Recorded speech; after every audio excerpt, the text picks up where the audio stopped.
In a land of breathtaking landscapes, where the rolling hills met the endless savanna, there was a small but prosperous country called Umoja. Umoja was blessed with fertile lands, rivers that shimmered like silver, and a people who were known for their hard work and resilience. The nation was a jewel in the heart of Africa, and its citizens took pride in their heritage, their unity, and their land. But not all was well in Umoja. The country had a leader named Bwana Tumaini, who had once been a man of the people, a leader who had promised to bring prosperity and justice to all. But as the years passed, Bwana Tumaini became consumed by the trappings of power. He built a grand palace on the highest hill, a monument to his greatness, with walls covered in gold leaf, floors of imported marble, and gardens filled with exotic flowers from distant lands. The palace was a sight to behold, a testament to the wealth and opulence that Bwana Tumaini had amassed. But while the palace glittered in the sun, the people of Umoja struggled. The taxes imposed by Bwana Tumaini's government were crushing, and they seemed to increase with every passing year. Farmers who once grew enough to feed their families and sell at the market now found themselves barely able to keep their children fed. Fishermen who once brought in bountiful catches from the rivers now returned home with empty nets. The roads that connected the villages were crumbling, schools were falling apart, and hospitals were overcrowded and understaffed. But the government seemed indifferent to the suffering of the people. Bwana Tumaini and his ministers lived lives of luxury, throwing lavish parties that lasted for days, where the tables groaned under the weight of feasts fit for kings. They wore clothes made of the finest silk, drove cars that gleamed like the sun, and traveled the world in private jets. They spoke of development and progress, but the only progress the people saw was the widening gap between the rulers and the ruled. In the village of Nyota, at the foot of Bwana Tumaini's palace, there lived an old man named Mzee Baraka.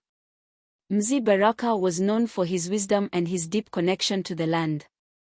He had lived through many leaders, seen the country go through good times and bad, and he knew that the path Bwana Tumaini was on would only lead to ruin. But Mzee Baraka was patient, and he believed that the people of Umoja would one day rise up and demand justice. One day, a young man named Juma came to visit Mzee Baraka. Juma was a farmer, like his father and his father's father before him, but the land that had sustained his family for generations was no longer fertile. The rains had become unpredictable, and the river that once nourished the fields had dried up. The land is dying, and so are we. What can we do? Mzee Baraka looked at Juma with eyes that had seen too much suffering. My son, he said, the land is indeed suffering, but it is not just the land. It is the people who have lost hope, who have forgotten the power they hold. Bwana Tumaini and his ministers live in their palace, believing they are untouchable, but they have forgotten that they are nothing without the people. But how can we, simple farmers and fishermen, stand up to them? Juma asked. They have everything, the wealth, the power, the army. We have nothing. Mzee Baraka smiled gently. You have more than you think, Juma. You have your voice, your strength, your unity. When the people come together, there is nothing they cannot achieve. But you must be patient, you must be wise. The time will come when the people of Umoja will rise, and when that time comes, you must be ready.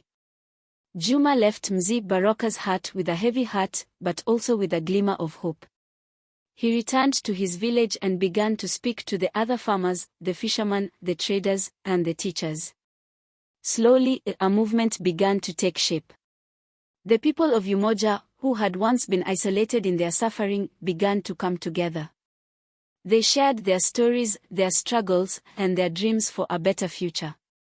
As the movement grew, so did the discontent in the palace. Bwana Tumaini's ministers began to notice the murmurs of dissent, the gatherings in the villages, the whispers of change.